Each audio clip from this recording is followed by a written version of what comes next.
Olá, sejam bem-vindos a mais um vídeo aqui no canal. Hoje eu vou falar sobre a minha experiência de viver com o meu namorado, como é que foi todo o processo, como é que foi a adaptação, como é que está a ser agora, passado 4 anos, continuar a viver com ele, o que é que evoluiu na nossa relação, dicas para tu que vais começar a viver com o namorado.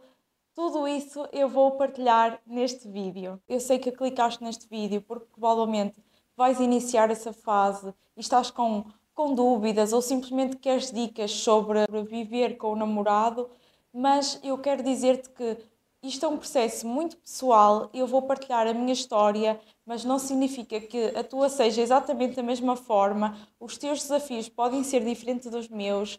Na verdade, todo o casal é diferente porque todas as pessoas são diferentes, mas ainda assim eu espero que este vídeo te ajude, quando muito que seja para entretenimento e que seja para passares um bocadinho do tempo comigo e termos esta conversa sobre esta nova fase da nossa vida. Na verdade, eu falei nova fase, mas eu já vivo com o meu namorado há 4 anos. O tempo passou a correr, mas a verdade é que já, sim, já passou 4 anos. Mas nós, quando estamos no início dos nossos 20, eu já tenho 25, mas sinto que o tempo passou a correr, também meteu-se a pandemia, comecei a trabalhar, sinto que estes últimos 3, 4 anos passaram mesmo a voar e sinto que ainda estou a interiorizar muito das coisas que fui aprendendo e das adaptações que fiz na minha vida para começar a ter a minha própria casa, a organizar as coisas em casa, a deixar daquela vida de faculdade que eu tinha para a vida de conseguir organizar uma casa e também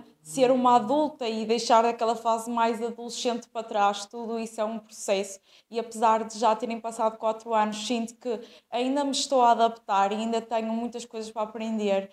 Mal era se nós não continuarmos a aprender toda a nossa vida e não continuarmos sempre em busca de melhorar. Não quero enrolar mais, vou contar-vos a história desde o início. Eu vim estudar para o Porto, na Faculdade de Enfermagem, e a mesma coisa aconteceu com o meu namorado, que também veio, tirou outro curso, mas também veio estudar para o Porto. Nós somos ambos da cidade pequena e nós conhecemos quando eu estava no segundo ano da faculdade e ele estava no primeiro ano. Por isso foi mesmo no início da nossa entrada na faculdade. E muito se passou desde essa altura, nós evoluímos como pessoas, como eu disse, deixamos de ser adolescentes e passamos a ser adultos e sinto que crescemos juntos. Por isso, a fase de passar de viver na casa dos pais para vivermos juntos foi acontecendo naturalmente e em conjunto e não nos termos conhecido depois, já na fase adulta. Sinto que os casais que se conhecem já na fase adulta passam por um processo diferente daquele que nós passamos. De qualquer forma, nós conhecemos então no início da faculdade. Já passávamos muito tempo na casa um do outro, claro que ainda não vivíamos juntos. Eu partilhava a casa, ele vivia na residência universitária, principalmente ele passava tempo na minha casa, porque eu dividia a casa, não estava na residência, e ele passava muito tempo lá. Estudávamos juntos, passávamos chorões juntos, muita coisa junta, mas nunca não fazíamos vida de viver juntos. Depois de terminarmos o curso e nós decidimos que ambos queríamos vir continuar a viver no Porto e trabalhar no Porto, e foi aí que começou a fazer sentido para nós vivermos juntos, deixarmos de estar em casas separadas para passarmos para a mesma casa. Tudo isso aconteceu mais naturalmente por que razão? Os preços das casas e dos quartos no geral no Porto estão muito caros e não nos fazia sentido para nós estarmos a cada um a pagar a sua casa e depois passarmos a maior parte do tempo na casa um do outro, quando já pensámos que faria mais sentido iniciar a nossa vida já em conjunto e a dividirmos as coisas. O que resultou muito bem, nós já estávamos super adaptados um ao outro. Ele arranjou trabalho primeiro, mas eu arranjei o trabalho muito rapidamente. Para terem uma noção, eu fiquei com o meu diploma em julho e arranjei trabalho em agosto, e o mesmo aconteceu com ele, que acabou por ficar na empresa que ele queria.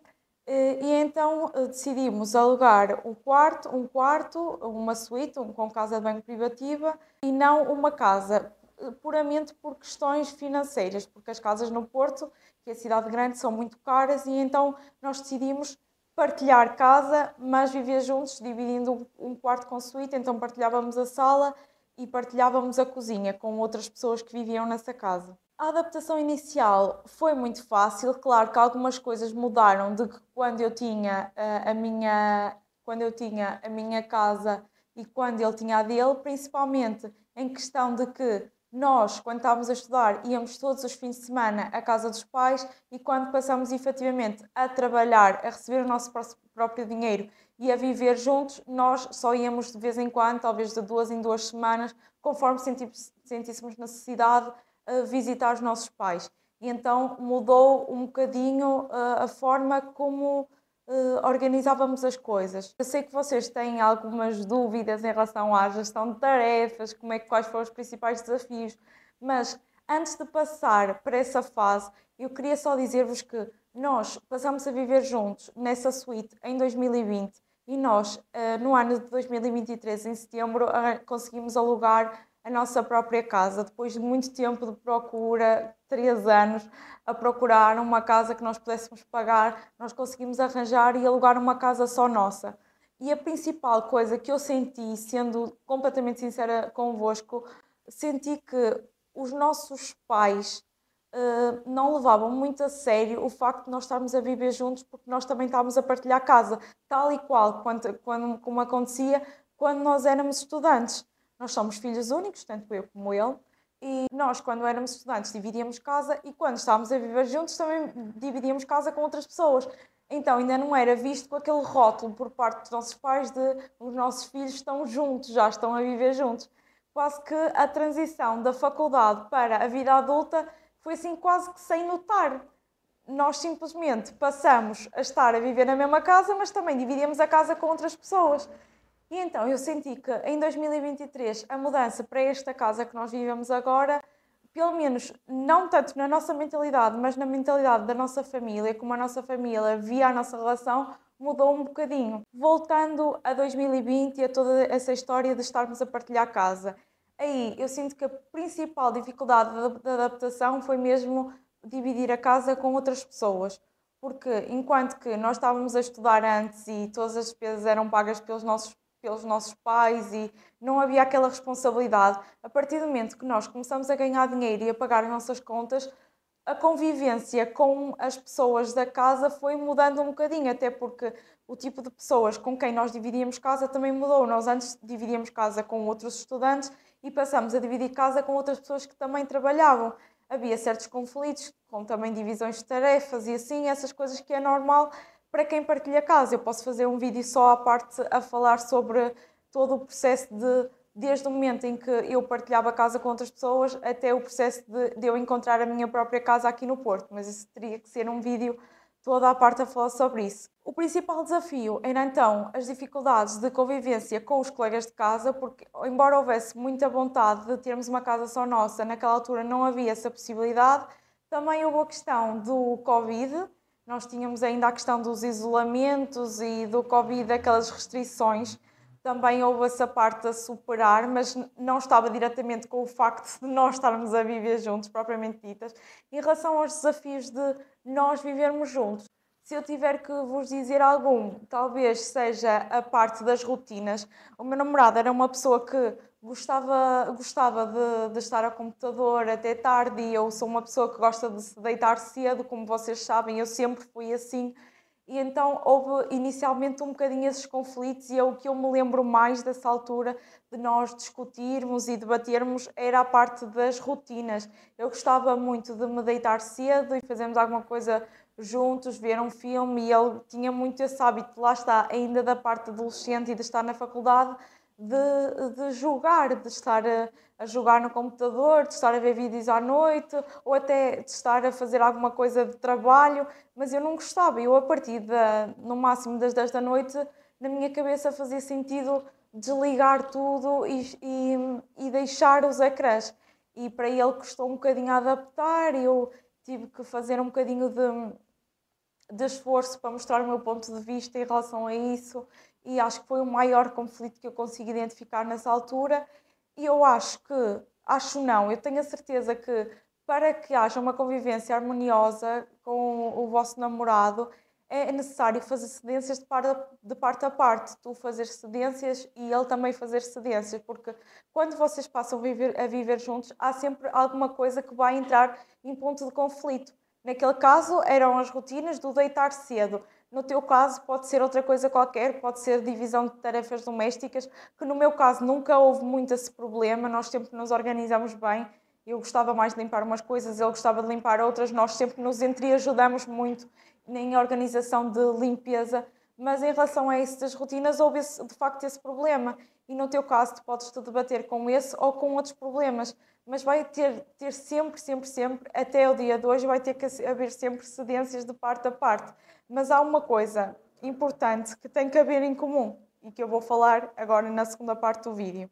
Antes de falarmos então dessa parte dos pontos em comuns que eu acho que são cruciais para que a relação a longo prazo possa ser feliz e possa ser uma boa relação, porque já tenho alguma experiência, já namoro há 6 anos e dentro desse assunto eu posso te dar alguns conselhos. Antes de falar disso, eu queria te dizer que ainda nessa questão das tarefas, uma coisa que não deves mesmo fazer é criticar a forma como ele faz as coisas. Nós, e é uma característica muito nossa das mulheres, temos muita tendência de achar que só nós é que sabemos fazer as coisas, só nós é que sabemos dobrar a roupa, só nós é que sabemos fazer a cama, só nós é que sabemos limpar as coisas. E se calhar nós temos naturalmente mais pretensão para fazer essas tarefas, ou nós somos mais habituadas a fazer essas tarefas, mas não quer dizer que eles também não se possam esforçar e não possam fazer as coisas bem. Vocês nunca devem fazer com o vosso namorado comentários do tipo: fiz esta cama, está toda mal feita. Isso para a próxima vai fazer com que ele não sinta vontade de fazer a cama. Tiveste a limpar aquele vidro, ficou todo mal limpo. Tudo, tudo que seja esse tipo de críticas não vai ajudar nada, nem no ambiente da vossa relação, nem do facto de ele ter vontade para a próxima de executar essa tarefa. Tudo isso, depois a longo prazo, ele vai deixar de fazer as coisas porque tu o criticas dele estar a fazer as coisas mal e depois, a longo prazo, tu vais criticá-lo porque ele não faz as coisas, não divide as tarefas contigo e, na verdade, ele tem esse motivo, tem um motivo de não querer fazer porque tu dizes que ele faz as coisas mal. Tu deves ter em atenção em relação a isso. Foi uma coisa que eu comecei a notar ao longo do tempo, sempre que eu criticava o meu namorado em relação a algo, embora não fosse com maldade, género, tu fizeste isso mal, ficou mal feito. Dessa forma, dito dessa forma, fazia com que ele, na próxima vez, não tivesse vontade de fazer. E muitas vezes, os nossos namorados fazem as coisas não porque valorizam aquilo, mas porque sentem que nós valorizamos e que vamos ficar felizes por aquilo. Sei lá, tentar dar um exemplo. Se calhar o meu namorado não vê grande importância em ir passar uma tarde no cinema, mas se calhar ele faz esse esforço em me convidar para ir porque sabe que é uma coisa que eu gosto. Estou a dar esse exemplo. Por exemplo, nós devemos valorizar quando a pessoa, se calhar, não quer fazer algo, mas faz algo por nós. Nós mesmo, quando fazemos algo por alguém que é algo que nós não queremos fazer, mas fazemos por essa pessoa, logo isso, mesmo que não seja executado na perfeição, tem muito mais valor no meu ponto de vista. E ele vai fazer a cama porque do jeito que tu queres, porque tu queres ter a cama arrumada e vai fazer da forma que tu queres que seja feita. Mesmo que não esteja perfeito, tu deves valorizar o esforço dele.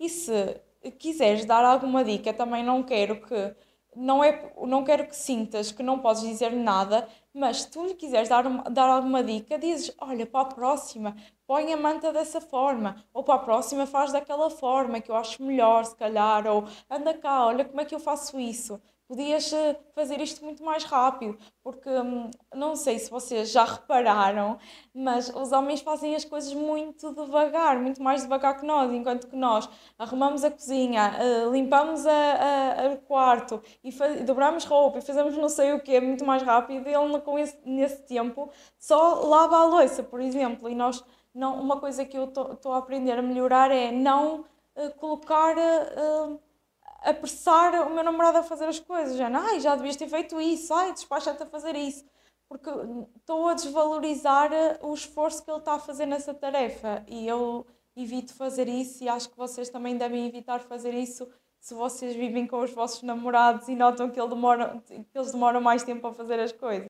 Pontos em comum. Embora tu sejas uma pessoa diferente do teu namorado, tenham hábitos diferentes do vosso namorado e quando vocês vão viver juntos vão constatando isso e vão se tentando moldar um ao outro e tentando fazer cedências, porque uma relação trata-se sempre de fazer cedências. E eu acredito plenamente e acredito profundamente que o mais importante numa relação é fazer cedências de coisas pequenas e ter pontos em comuns de coisas grandes.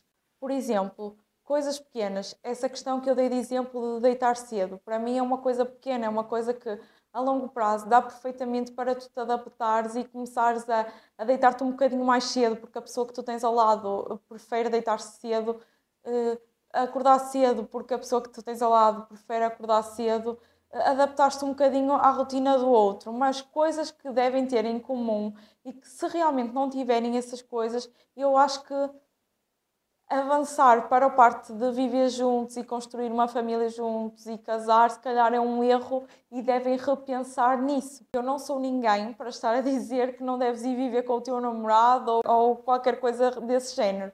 Eu estou a dizer-te que deves. O namoro é precisamente isso, é uma preparação para construir uma família, a veres o que é que essa pessoa valoriza na sua vida e veres que se está alinhada com os teus próprios valores, porque caso que não esteja, tu tens esse tempo para te preparares e vês, esta não é a pessoa que eu quero ter filhos com, ou casar com, ter uma família com. Se esses valores forem iguais, tu vais tendo cada vez mais a certeza, e esse é o caminho, cada vez mais vais tendo certeza e cada vez menos dúvidas de que essa é a pessoa que tu queres seguir para o resto da tua vida. Eu acho que há tantas rupturas de casais porque as pessoas se precipitam muito e é o tal imediatismo até nas relações em partir para o passo seguinte, quando ainda não estão preparadas. Vocês já conversaram sobre se querem ter filhos? Se querem ter filhos mais cedo? Se querem ter filhos mais tarde? Já conversaram sobre a possibilidade de um de vocês não poder ter filhos? O que é que aconteceria? Qual era a reação dele caso tu não pudesses ter filhos ou vice-versa? Já conversaram sobre se querem viver na cidade ou se querem viver no campo? Já conversaram sobre se querem construir o vosso negócio, se é uma coisa que valorizam ou se, por outro lado, preferem trabalhar por conta do trem? Todas essas coisas, coisas cruciais. Já conversaram sobre dinheiro? Dinheiro é uma coisa que eu noto que muitas vezes causa a ruptura de famílias. Já conversaram sobre como é que reagem caso haja escassez de dinheiro na vossa vida, caso haja, pelo contrário, abundância de dinheiro?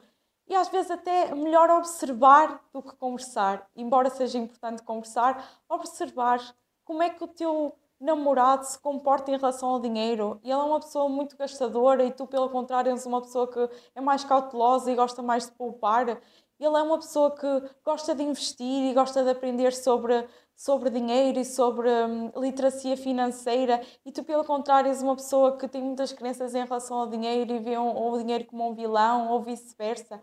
Todas essas coisas, a longo prazo, vão impactar profundamente a vossa vida. Eu, por exemplo, já tive várias conversas com o meu namorado, nós podemos ter muitas diferenças e ainda bem que as temos, porque nós somos pessoas diferentes, mas convergimos em coisas essenciais, na forma como vemos o dinheiro, na forma como vemos o trabalho, na forma como vemos a família, no que valorizamos, na forma como vemos a vida. Tudo isso eu já conheço no meu namorado e ele já conhece em mim e estamos em concordância, estamos em sintonia. Tudo isso estando alinhado, a longo prazo, pequenas coisas que vão surgindo vão se adaptando um ao outro e nós vamos nos adaptando um ao outro. Porquê? Porque somos semelhantes naquilo que realmente é importante. Como é que se processa a gestão de conflitos? É muito mais difícil quando tu estás a viver com uma pessoa fugir daquilo que é um problema.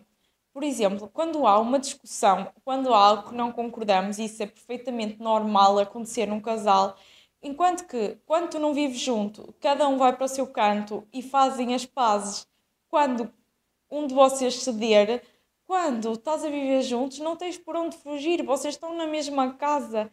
A coisa tem que ser resolvida num espaço de tempo muito mais curto do que se vocês estivessem separados. E nós cada vez diminuímos mais esse tempo em que estamos chateados. Claro que nós evitamos sempre das zangas acontecerem e tentar perceber o lado do outro, mas somos humanos e naturalmente vai sempre existir conflitos de uma maneira ou de outra.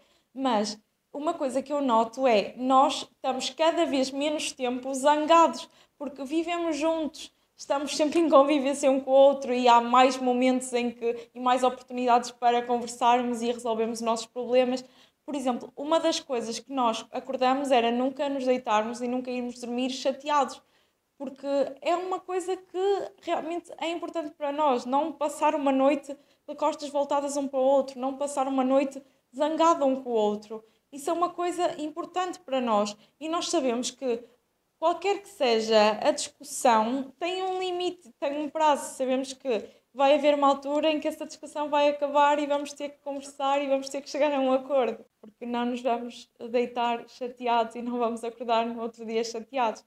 E uma das coisas que temos tentado trabalhar é também a questão de deixar a discussão ali. Ou seja, uma das coisas que eu tenho muito tendência e que noto em mim é temos uma discussão, resolvemos o assunto passado pouco tempo e sei lá, passado uns dias ou até no dia seguinte, eu voltar a falar desse assunto e voltar a trazer esse assunto à baila, à mínima oportunidade. Eu estou a tentar evitar fazer isso, porque deixar as coisas resolvidas realmente naquele sítio onde estão resolvidas e não voltar a trazê-las para o futuro.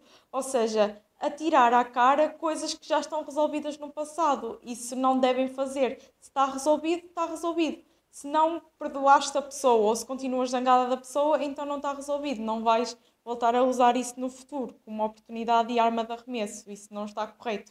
Uma coisa muito importante e que eu queria deixar como dica, e se não quiserem levar mais nada deste vídeo, guardem isto, que é, quando tu estás a viver com alguém, quando estás a viver com um namorado, tens uma pessoa com quem sempre podes contar e deves fazê-lo. Tu passas da parte de viver com os teus pais, quando te acontece um problema no trabalho, um problema na escola, um problema na faculdade, e vais falar com os teus pais sobre isso, vais desabafar com os teus pais ou até com os teus amigos sobre isso, porque tens uma pessoa com quem contar. A partir do momento que vives com o teu namorado, a primeira pessoa a quem tu deves contar e desabafar um problema é com ele.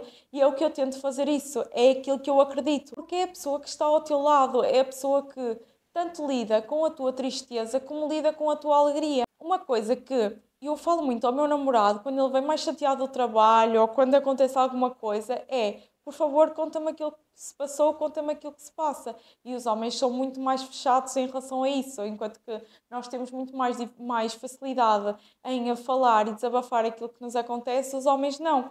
Os homens são muito mais fechados e se calhar não querem preocupar ou não querem falar, mas é uma coisa que eu estou sempre a insistir com ele: por favor, eu sou a primeira pessoa a quem tu deves contar quando te acontece alguma coisa, porque eu sou a pessoa que estou ao teu lado e a pessoa que te deve ajudar em primeiro lugar. E quando isso acontecer, e sempre que acontecer em momentos menos bons, devem partilhar um com o outro e, sobretudo, não julgares quando algo corre menos bem, porque nós não estamos sempre 100% corretos e às vezes aquilo que correu menos bem foi por nossa culpa. É sempre bom ter uma pessoa que nos compreende e vê o nosso lado e não nos julga, estão a entender? Porque se tu tomas um papel de julgador e estás a julgar e a criticar aquilo que ele te está a contar, a próxima vez eu te garanto que ele não te vai contar, porque não vê em ti um apoio. Não digo para tu, se ele fizer alguma asneira, começares a desculpá-lo e a dizer que fez bem em ter feito isso. Não é isso que eu estou a dizer. Estou a dizer que puxares sempre pelo teu lado mais compreensivo e não pelo teu lado de crítica, e dares espaço para a outra pessoa. E ao mesmo tempo, quando algo te acontece a ti, também tentares desabafar em primeiro lugar com a pessoa e contares à pessoa aquilo que se passa. Porque quando o teu dia corre menos mal ou quando tu estás mais frustrado, mesmo internamente, é naquela pessoa que tu vais descarregar, porque é normal, é aquela pessoa com quem tu estás a mais à vontade. Então, pensa pela perspectiva de não descarregar na pessoa a tua frustração no sentido de a começar a tratar mal só porque estás zangada contigo própria, mas começar pelo um primeiro passo de desabafar e contares aquilo que estás a sentir. Isso para mim é das coisas mais importantes, é das maiores vantagens que tu tens em passar a viver com o teu namorado. é efetivamente teres uma pessoa para a vida, teres uma pessoa com quem tu podes partilhar tudo, independentemente se partilhas despesas, se partilhas tarefas, tudo isso são coisas pequenas. A maior coisa que tu, maior benefício que tu tens é realmente poderes partilhar as tuas tristezas, os teus medos, os teus objetivos, as tuas ansiedades, tudo isso partilhares com aquela pessoa e a pessoa também poder partilhar contigo e crescerem juntos, que é aquilo que eu tenho mais orgulho neste momento, é todo aquele nosso processo, é olhar para trás e ver desde o momento em que conseguimos encontrar trabalho no Porto, conseguimos o nosso primeiro quarto aqui no Porto, que era uma suíte, começarmos a comprar as nossas primeiras coisas, as nossas louças de pratos e talheres e tachos, vimos para a nossa casa, montamos a nossa casa estava vazia, montamos os móveis juntos, tudo aquilo, todo aquele processo eu guardo com muito carinho. Eu sei que ainda temos muito mais coisas para viver, mas tudo aquilo que está para trás eu olho e orgulho muito. Por isso, se tu estás a começar esta jornada com o teu namorado e realmente tens dúvidas e não sabes o que é que vai acontecer, eu te garanto que daqui por uns anos tu vais olhar para trás e vais sentir muito orgulho daquilo que superaste e daquilo que viveste com ele. Eu tenho a certeza absoluta que isso vai acontecer, pelo menos se for igual ao que aconteceu comigo. Eu gostei muito de ter esta conversa convosco. Foi uma conversa muito mais pessoal. Espero que tenhas retirado alguma coisa deste vídeo. Eu quero desejar-te muito boa sorte se estás a começar esta jornada. É normal, não há idade certa para começar ou para passar a viver fora da casa dos pais. Eu espero que saibas disso. E é normal estás a começar, quer seja com que idade estejas neste momento. Sempre que necessitares, podes voltar a este vídeo. Obrigado por teres assistido até ao fim. Nós vemos no próximo vídeo. Até à próxima.